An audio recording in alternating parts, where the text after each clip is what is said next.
Acompaña el ministro de Desarrollo Agropecuario, Augusto Valderrama. Vamos a estar hablando sobre temas importantes como es el impulso al sector agropecuario con esa ley política agropecuaria conocida como PADE, que se tiene previsto firmar el 18 de enero. Ministro, bienvenido, buenos días. Muy buenos días, un saludo para ustedes, periodistas, el profesor Rolandón, un feliz año para todos los televidentes de este importante, ilustrativo y clarificante noticiero informático y de análisis a nivel nacional. Sí, Sí, ministro, este es una ley importante que se prevé estar dando su firma, pero ¿cómo va a ayudar también al tema educativo?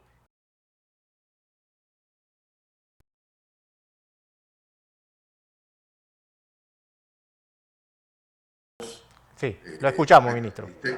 sí, frente al Ministerio de Desarrollo Agropecuario en estos 3 años y medio, el equipo de gobierno, el presidente Cortizo, le ha tocado enfrentar una de las mayores crisis económicas a nivel mundial, producto de la pandemia, y también ahora nos toca adicional a la pandemia que todavía está y vemos los efectos todavía aún en muchos países, sobre todo en China en estos momentos. Tenemos la guerra y la invasión de Rusia a Ucrania, que ha creado toda una distorsión en el manejo de los recursos energéticos, en el problema de los fertilizantes, etcétera.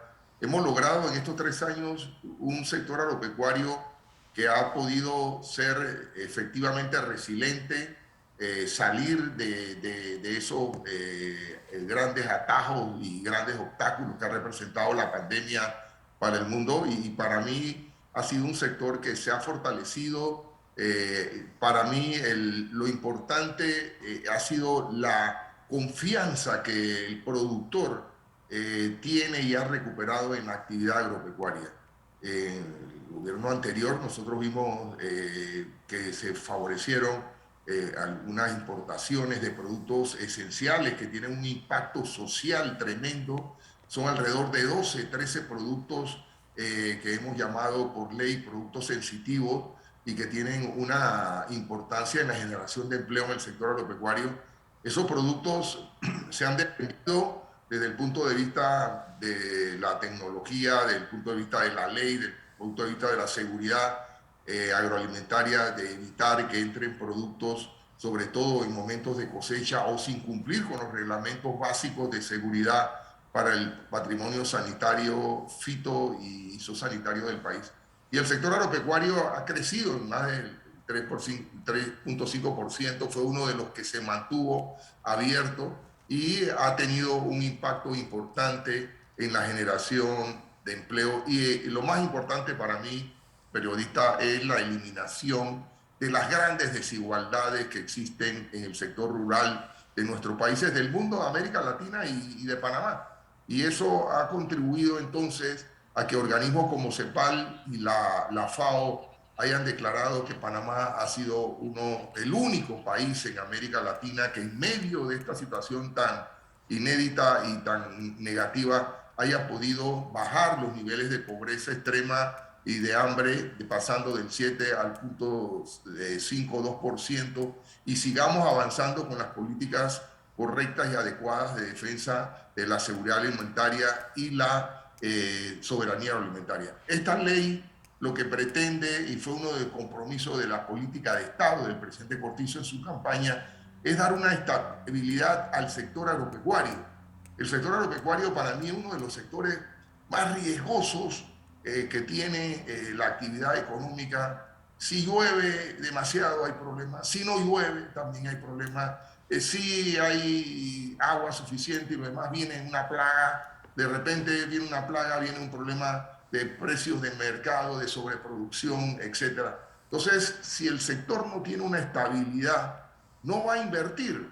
Nadie va a invertir donde tenga pérdidas, donde tenga inseguridades, y lo más importante entonces es establecer una política de Estado a 20, 25 años que, independientemente de cuál es la orientación económica del gobierno o del partido a Pero favor de ¿cuál va las a ser, exportaciones, ministro, cuál va a ser, haya una base para defensa del sector. el tema específico, ¿cuál va a ser el aporte que le va a brindar entonces esta Bueno, ley? lo A- a- primero, lo primero, periodista, es establecer una normativa de política de Estado. O sea, ya hay una política de Estado que marca las líneas, hasta dónde llega el juego, el problema de la defensa del sector en cuanto a uno, buscar eficiencia, productividad, la agrotecnología, las nuevas tecnologías, la educación en el sector agropecuario, la transferencia de tecnologías a través del IDIAP, buscar un apoyo realmente efectivo y defensa de la producción mediante las cadenas agroalimentarias de los productos sensitivos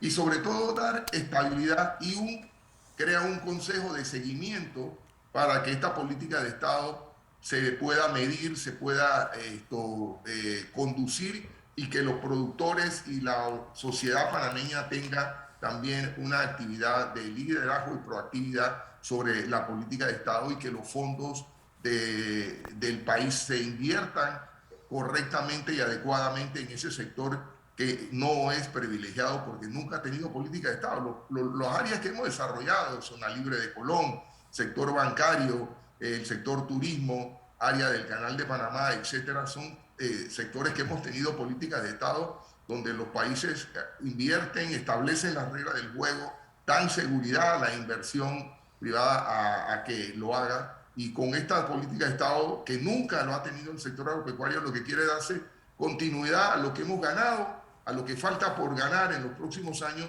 y que el agro, y se ha demostrado en esta guerra, que necesita estabilidad. La comida es la paz, la inclusión de los sectores más pobres a la productividad, a la eficiencia, a que lleguen a tener condiciones óptimas de vida y de lograr los servicios básicos, esenciales, educación y lo demás en el campo.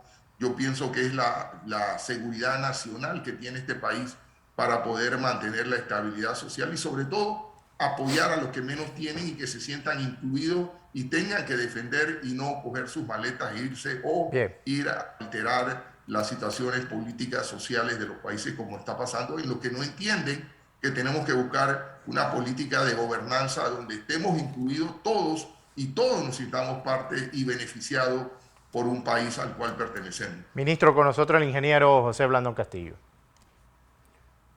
Buenos días, ministro. Buenos días, don Blandón, un placer. Saludos. Un saludo a través suyo a todos los miembros del sector agropecuario, hombres y mujeres del campo, que se han fajado durante todos estos años, y particularmente al año que acaba de concluir, y desearles en el año 23 las energías necesarias para seguir cultivando la tierra y produciendo alimentos. Le quiero hacer una pregunta puntual. Cuando hablamos de la reducción de la pobreza y la pobreza extrema, y cuando hablamos de la producción en el sector agropecuario, yo coincido con usted de que ella tiene que producirse, en el caso del sector agropecuario, la producción sobre el elevamiento de la productividad.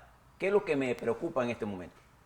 Que durante todo este tiempo de pandemia hemos creado una serie de incentivos que son insostenibles en el tiempo y que en realidad hemos aumentado el nivel de ingresos de la familia endeudándonos para pagar esos subsidios, pero encareciendo la mano de obra para el productor agropecuario. Y usted debe conocer que el costo de la mano de obra y la disponibilidad de la mano de obra es cada vez más complicada en el sector agropecuario panameño, porque estos subsidios contribuyen a tener unos niveles de ingresos que hacen que la gente no se sienta atraída a ir a trabajar. Entonces, ¿estos subsidios hasta cuándo van a estar, señor ministro?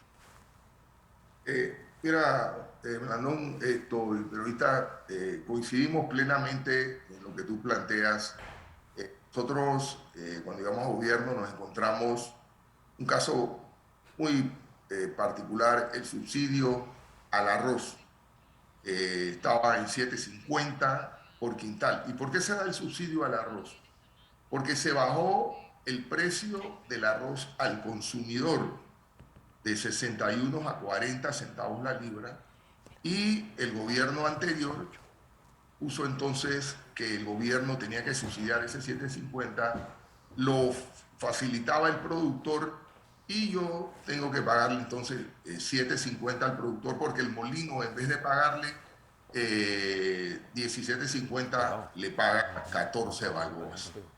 Con la Bien. crisis, el petróleo, el aumento de los costos, como el arroz está regulado de precio, el arroz de primera, no podemos subir el precio, se subió a 9.50 y posteriormente con el incremento nuevamente para no subir el precio del arroz en medio de esta crisis que puede desencadenar un problema social, se subió a 16 balboas por quintal el subsidio. Y ese subsidio no es al productor, es al consumidor. Entonces, el nuevo gobierno tendrá que evaluar y ver, en la medida que mejoren las condiciones sociales, las condiciones de generación de empleo, de recuperarnos, nosotros no podemos estar subsidiando a todo el mundo el arroz y ni siquiera al consumidor. Tenemos entonces, sí, 10 centavos por litro de leche y tenemos prácticamente 4 balboas por maíz.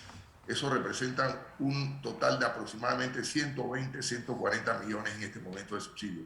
Eso vamos a tener que ir eliminándolo poco a poco. Habrá en el próximo gobierno, cuando mejoren las condiciones, ver el subsidio del arroz, que para mí es un absurdo que se dio, y va a tener que enfrentarse políticamente en la decisión y lograr entonces, como usted bien lo ha compartido durante todo el tiempo de conocerlo, ir a subsidios realmente que vayan a la producción. Nosotros Okay. posiblemente el otro estemos viajando a Israel para ver un sistema de riego en todas las provincias centrales, invertir el Estado en infraestructura agropecuaria que aumente la productividad, aumente la competitividad y haga al productor eficiente y rentable.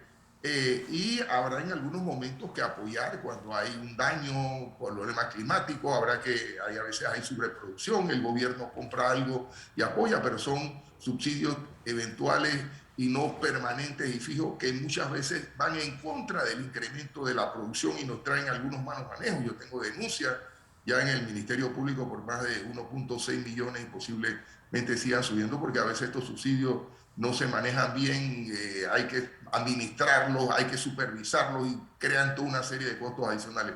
Entonces, el juego está, y en eso tenemos que aprender Israel. Yo estuve en la toma de posesión acompañando al vicepresidente, a la canciller en Brasil. Brasil es uno de los países de mayor potencial de producción alimentaria en el mundo.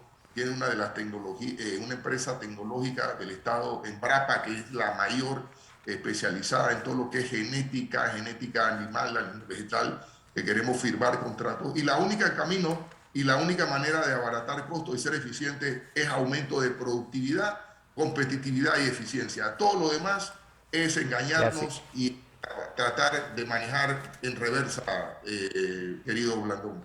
y así sea, señor ministro, gracias por estar con nosotros.